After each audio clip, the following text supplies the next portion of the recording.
The Great Gatsby. Chapter 8. I couldn't sleep all night. A foghorn was groaning incessantly on the sound, and I tossed heart-sick between grotesque reality and savage, frightening dreams. Towered on, I heard a taxi go up Gatsby's drive, and immediately I jumped out of bed and began to dress. I felt that I had something to tell him, something to warn him about, and morning would be too late. Crossing his lawn, I saw that his front door was still open, and he was leaning against a table in the hall, heavy with dejection or sleep. Nothing happened. He said wanly, I waited, and about 4 o'clock she came to the window and stood there for a minute, and then turned out the light. His house had never seemed so enormous to me as it did that night when we hunted through the great rooms for cigarettes. We pushed aside curtains that were like pavilions, and felt her over innumerable feet of dark wall for electric light switches. Once I tumbled with a sort of splash upon the keys of a ghostly piano. There was an inexplicable amount of dust everywhere, and the rooms were musty, as though they hadn't been aired for many days. I found the humidor on an unfamiliar table, with 2 stale, dry cigarettes inside. Throwing open the French windows of the drawing-room, we sat smoking out into the darkness. You ought to go away, I said. It's pretty certain they'll trace your car. Go away now, old sport. Go to Atlantic City for a week, or up to Montreal. He wouldn't consider it. He couldn't possibly leave Daisy until he knew what she was going to do. He was clutching at some last hope, and I couldn't bear to shake him free. It was this night that he told me the strange story of his youth with Dan Cody. Told it to me because Jay Gatsby had broken up like glass against Tom's hard mullis, and the long secret extravaganza was played out. I think that he would have acknowledged anything now, without reserve, but he wanted to talk about Daisy. She was the first nice girl he had ever known. In various unrevealed capacities he had come in contact with such people, but always with indiscernible barbed wire between. He found her excitingly desirable. He went to her house, at first with other officers from Camp Taylor, then alone. It amazed him. He had never been in such a beautiful house before. But what gave it an air of breathless intensity was that Daisy lived there. It was as casual a thing to her as his tent out at camp was to him. There was a right mystery about it, a hint of bedrooms upstairs more beautiful and cool than other bedrooms, of gay and radiant activities taking place through its corridors, and of romances that were not musty and laid away already in lavender, but fresh and breathing and redolent of this year's shining motor cars, and of dances whose flowers were scarcely withered. It excited him, too, that many men had already loved Daisy. It increased her value in his eyes. He felt their presence all about the house, pervading the air with the shades and echoes of still vibrant emotions. But he knew that he was in Daisy's house by a colossal accident. However glorious might be his future as Jay Gatsby, he was at present a penniless young man without a past, and at any moment the invisible cloak of his uniform might slip from his shoulders. So he made the most of his time. He took what he could get, ravenously and unscrupulously. Eventually he took Daisy one still October night. Took her because he had no real right to touch her hand. He might have despised himself, for he had certainly taken her under false pretenses. I don't mean that he had traded on his phantom millions, but he had deliberately given Daisy a sense of security. He let her believe that he was a person from much the same strata as herself, that he was fully able to take care of her. As a matter of fact, he had no such facilities.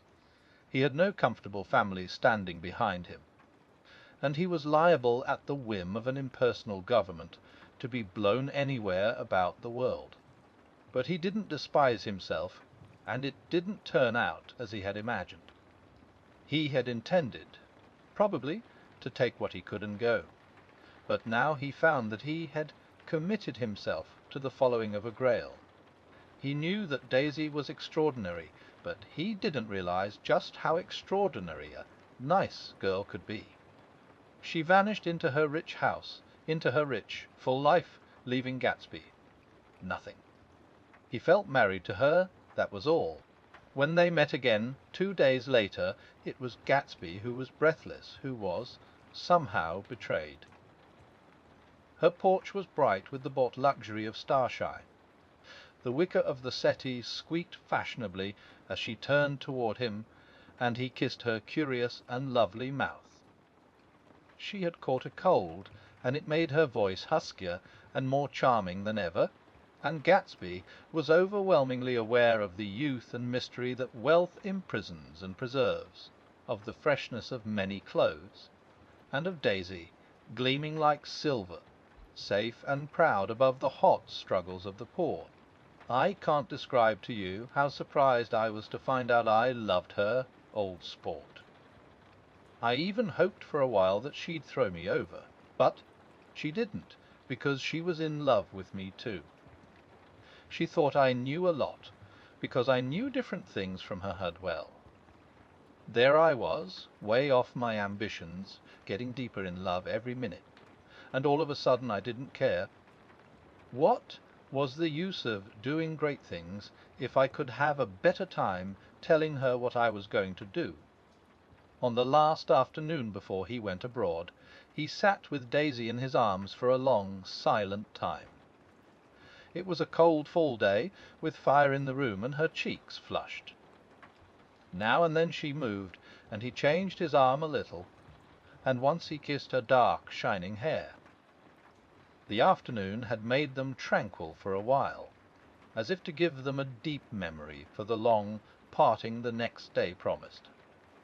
They had never been closer in their month of love, nor communicated more profoundly one with another there than when she brushed silent lips against his coat's shoulder, or when he touched the end of her fingers, gently, as though she were asleep.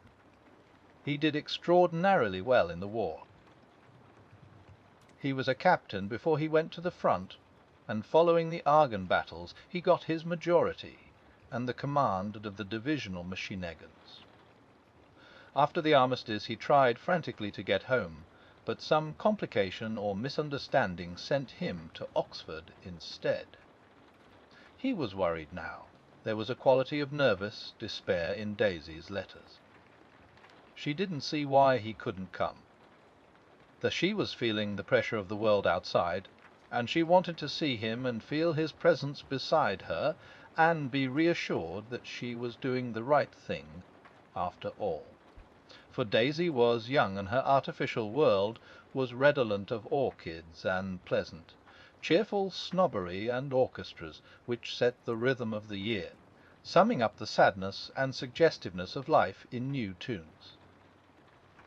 All night the saxophones wailed the hopeless comment of the Beale Street Blues, while 100 pairs of golden and silver slippers shuffled the shining dust. At the grey tea hour there were always rooms that throbbed incessantly with this low, sweet fever, while fresh faces drifted here and there like rose petals blown by the sad horns around the floor. Through this twilight universe Daisy began to move again with the season. Suddenly she was again keeping half a dozen dates a day with half a dozen men, and drowsing asleep at dawn with the beads and chiffon of an evening dress tangled among dying orchids on the floor beside her bed. And all the time something within her was crying for a decision. She wanted her life shaped now, immediately, and the decision must be made by some force, of love, of money, of unquestionable practicality, that was close at hand. That force took shape in the middle of spring with the arrival of Tom Buchanan. There was a wholesome bulkiness about his person and his position, and Daisy was flattered. Doubtless there was a certain struggle and a certain relief. The letter reached Gatsby while he was still at Oxford. It was dawn now on Long Island, and we went about opening the rest of the windows downstairs, filling the house with gold-turning light. The shadow of a tree fell abruptly across the dew, and ghostly birds began to sing among the blue leaves. There was a slow, pleasant movement in the air, scarcely a wind, promising a cool, lovely day. I don't think she ever loved him. Gatsby turned around from a window and looked at me challengingly. You must remember, old sport, she was very excited this afternoon. He told her those things in a way that frightened her, that made it look as if I was some kind of cheap sharper. And the result was she hardly knew what she was saying. He sat down gloomily.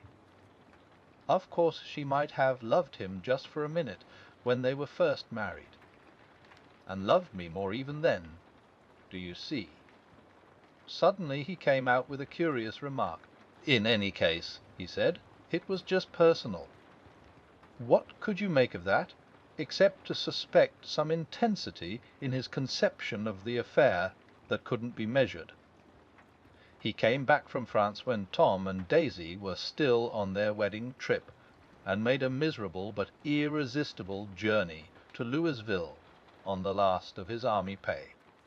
He stayed there a week, walking the streets where their footsteps had clicked together through the November night, and revisiting the out-of-the-way places to which they had driven in her white car.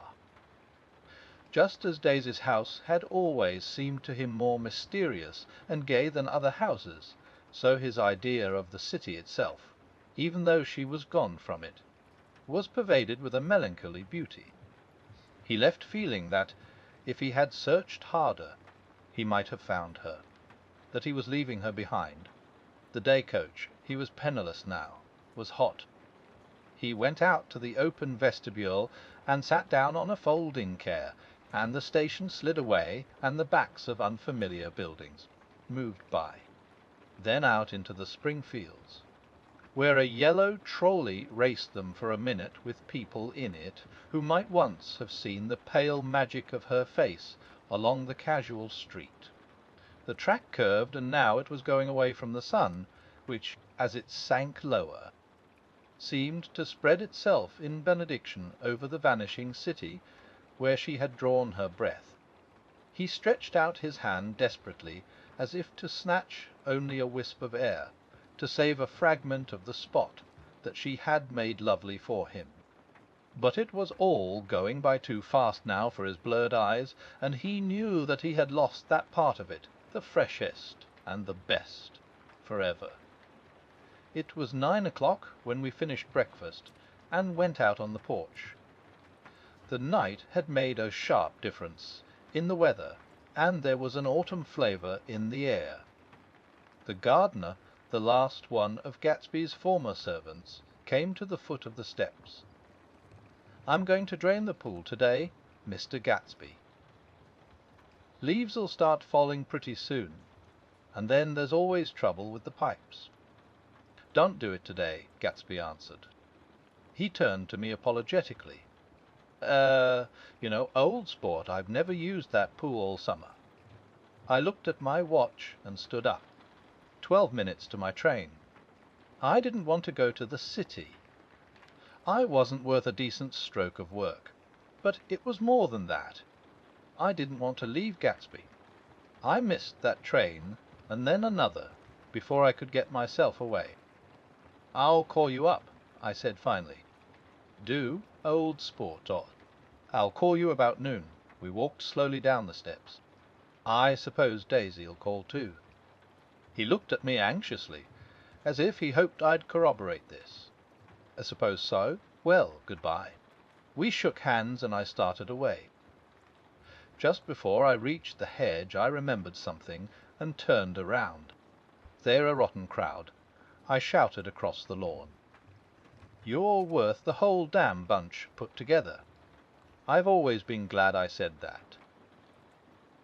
It was the only compliment I ever gave him, because I disapproved of him from beginning to end. First he nodded politely, and then his face broke into that radiant and understanding smile, as if we'd been in ecstatic cahoots on that fact all the time. His gorgeous pink rag of a suit made a bright spot of colour against the white steps, and I thought of the night when I first came to his ancestral home 3 months before. The lawn and drive had been crowded with the faces of those who guessed at his corruption, and he had stood on those steps, concealing his incorruptible dream, as he waved them good-bye.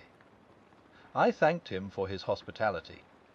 We were always thanking him for that, I and the others. Goodbye, I called. I enjoyed breakfast, Gatsby. Up in the city, I tried for a while to list the quotations on an interminable amount of stock. Then I fell asleep in my swivel chair. Just before noon the phone woke me, and I started up with sweat breaking out on my forehead. It was Jordan Baker. She often called me up at this hour, because the uncertainty of her own movements between hotels and clubs and private houses made her hard to find in any other way. Usually her voice came over the wire as something fresh and cool, as if a divot from a green golf links had come sailing in at the office window. But this morning it seemed harsh and dry. "I've left Daisy's house," she said. "I'm at Hempstead, and I'm going down to Southampton this afternoon." Probably it had been tactful to leave Daisy's house, but the act annoyed me, and her next remark made me rigid. "You weren't so nice to me last night." How could it have mattered then? Silence for a moment. Then, however, "I want to see you." "I want to see you too." "Suppose I don't go to Southampton and come into town this afternoon?" "No, don't think this afternoon." "Very well. It's impossible this afternoon." Various. We talked like that for a while, and then abruptly we weren't talking any longer. I don't know which of us hung up with a sharp click, but I know I didn't care. I couldn't have talked to her across a teetable that day if I never talked to her again in this world. I called Gatsby's house a few minutes later, but the line was busy. I tried 4 times. Finally an exasperated central told me the wire was being kept open for long distance from Detroit. Taking out my timetable, I drew a small circle around the 3:50 train. Then I leaned back in my chair and tried to think. It was just noon. When I passed the ash hips on the train that morning I had crossed deliberately to the other side of the car. I supposed there'd be a curious crowd around there all day, with little boys searching for dark spots in the dust, then some garrulous man telling over and over what had happened, until it became less and less real even to him, and he could tell it no longer, and Myrtle Wilson's tragic achievement was forgotten. Now I want to go back a little and tell what happened at the garage after we left there the night before. They had difficulty in locating the sister, Catherine. She must have broken her rule against drinking that night, for when she arrived she was stupid with liquor and unable to understand that the ambulance had already gone to Flushing. When they convinced her of this, she immediately fainted, as if that was the intolerable part of the affair. Someone, kind or curious, took her in his car and drove her in the wake of her sister's body. Until long after midnight a changing crowd lapped up against the front of the garage, while George Wilson rocked himself back and forth on the couch inside. For a while the door of the office was open, and everyone who came into the garage glanced irresistibly through it. Finally someone said it was a shame, and closed the door. Mike Hollis and several other men were with him. First 4 or 5 men, later 2 or 3 men. Still, Later Michaelis had to ask the last stranger to wait there 15 minutes longer, while he went back to his own place and made a pot of coffee. After that he stayed there alone with Wilson until dawn. About 3 o'clock the quality of Wilson's incoherent muttering changed. He grew quieter and began to talk about the yellow car. He announced that he had a way of finding out whom the yellow car belonged to, and then he blurted out that a couple of months ago his wife had come from the city with her face bruised and her nose swollen. But when he heard himself say this, he flinched and began to cry. "Oh, my God!" again in his groaning voice. Michaelis made a clumsy attempt to distract him. "How long have you been married, George? Come on there, try and sit still a minute and answer my question. How long have you been married?" 12 years. Eva had any children? Come on, George, sit still. I asked you a question. Did you ever have any children? The hard brown beetles kept thudding against the dull light. There! And whenever Michaelis heard a car go tearing along the road outside, it sounded to him like the car that hadn't stopped a few hours before. He didn't like to go into the garage because the workbench was stained where the body had been lying. So he moved uncomfortably around the office. He knew every object in it before morning, and from time to time sat down beside Wilson, trying to keep him more quiet. "Have you got a church you go to sometimes, George? Maybe even if you haven't been there for a long time. Maybe I could call up the church and get a priest to come over, and he could talk to you, see. Don't belong to any. You ought to have a church, George, for times like this. You must have gone to church once. Didn't you get married in a church? Listen, George, listen to me. Didn't you get married in a church? That was a long time ago." The effort of answering broke the rhythm of his rocking. For a moment he was silent. Then the same half-knowing, half-bewildered look came back into his faded eyes. "Look in the drawer there," he said, pointing at the desk. "Which drawer?" "That drawer, that one." Michaelis opened the drawer nearest his hand. There was nothing in it but a small, expensive doglish, made of leather and braided silver. It was apparently new. "This?" he inquired, holding it up. Wilson stared and nodded. "I found it yesterday afternoon. She tried to tell me about it, but I knew it was something funny." "You mean your wife bought it?" "She had it wrapped in tissue paper on her bureau." Michaelis didn't see anything odd in that, and he gave Wilson a dozen reasons why his wife might have bought the doglish. But conceivably Wilson had heard some of these same explanations before, from Myrtle, because he began saying, "Oh, my God," again in a whisper. His comforter left several explanations in the air. "Then he killed her," said Wilson. His mouth dropped open suddenly. "Who did?" "I have a way of finding out." "You're morbid, George," said his friend. "This has been a strain to you, and you don't know what you're saying. You'd better try and sit quiet till morning. He murdered her. That it was an accident, George." Wilson shook his head. His eyes narrowed and his mouth widened slightly with the ghost of a superior. "Gem. I know," he said definitely. "I'm one of these trusting fellas, and I don't think any harm to nobody, but when I get to know a thing I know it. It was the man in that car. She ran out to speak to him, and he wouldn't stop." Michaelis had seen this too, but it hadn't occurred to him that there was any special significance in it. He believed that Mrs. Wilson had been running away from her husband, rather than trying to stop any particular car. How could she have been like that? "She's a deep one," said Wilson, as if that answered the question. "Ah." He began to rock again, and Michaelis stood twisting the leash in his hand. "Maybe you got some friend that I could telephone for?" George. This was a forlorn hope. He was almost sure that Wilson had no friend. There was not enough of him for his wife. He was glad a little later when he noticed a change in the room, a blue quickening by the window, and realized that dawn wasn't far off.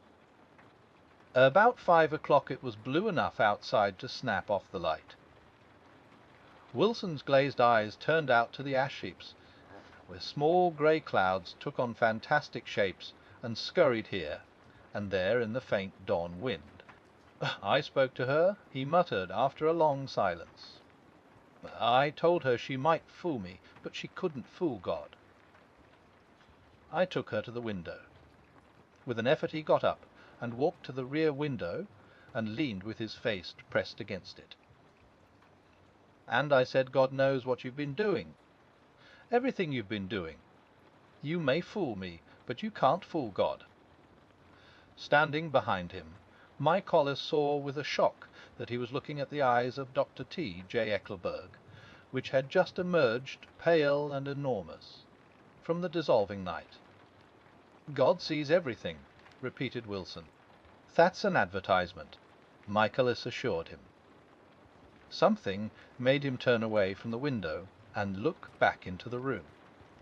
But Wilson stood there a long time, his face close to the window pane, nodding into the twilight. By 6 o'clock Michaelis was worn out, and grateful for the sound of a car stopping outside. It was one of the watchers of the night before who had promised to come back, so he cooked breakfast for 3, which he and the other man ate together.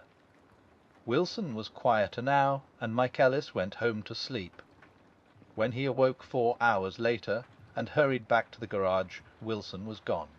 His movements, he was on foot all the time, were afterward traced to Port Roosevelt and then to Gad's Hill, where he bought a sandwich that he didn't eat and a cup of coffee. He must have been tired and walking slowly, for he didn't reach Gad's Hill until noon.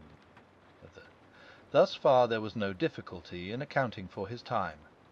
There were boys who had seen a man acting sort of crazy, and motorists at whom he stared oddly from the side of the road. Then for 3 hours he disappeared from view. The police, on the strength of what he said to Michaelis, that he had a way of finding out, supposed that he spent that time going from garage to garage thereabout, inquiring for a yellow car. On the other hand, no garage man who had seen him ever came forward, and perhaps he had an easier, surer way of finding out what he wanted to know. By 2:30 he was in West Egg, where he asked someone the way to Gatsby's house. So by that time he knew Gatsby's name. At 2 o'clock Gatsby put on his bathing suit and left word with the butler that if any one phoned word was to be brought to him at the pool. He stopped at the garage for a pneumatic mattress that had amused his guests during the summer, and the chauffeur helped him to pump it up. Then he gave instructions that the open car wasn't to be taken out under any circumstances. And this was strange, because the front right fender needed repair. Gatsby shouldered the mattress and started for the pool. Once he stopped and shifted it a little, and the chauffeur asked him if he needed help, but he shook his head and in a moment disappeared among the yellowing trees. No telephone message arrived, but the butler went without his sleep and waited for it until 4 o'clock. Until long after there was anyone to give it to if it came. I have an idea that Gatsby himself didn't believe it would come, and perhaps he no longer cared. If that was true, he must have felt that he had lost the old warm world, paid a high price for living too long with a single dream. He must have looked up at an unfamiliar sky, through frightening leaves, and shivered as he found what a grotesque thing a rose is, and how raw the sunlight was upon the scarcely created grass. A new world, material without being real, where poor ghosts, breathing dreams like air, drifted fortuitously about like that ashen, fantastic figure gliding toward him through the amorphous trees. The Chauffeur, he was one of Wolfsheim's protyches, heard the shots. Afterwards he could only say that he hadn't thought anything much about them. I drove from the station directly to Gatsby's house, and my rushing anxiously up the front steps was the first thing that alarmed anyone. But they knew then, I firmly believe. With scarcely a word said, 4 of us, the chauffeur, butler, gardener, and I hurried down to the pool. There was a faint, barely perceptible movement of the water as the fresh flow from one end urged its way toward the drain at the other. With little ripples that were hardly the shadows of waves, the laden mattress moved irregularly down the pool. A small gust of wind that scarcely corrugated the surface was enough to disturb its accidental course with its accidental burden. The touch of a cluster of leaves revolved it slowly, tracing like the leg of transit a thin red circle in the water. It was after we started with Gatsby toward the house that the gardener saw Wilson's body a little way off in the grass, and the holocaust was complete.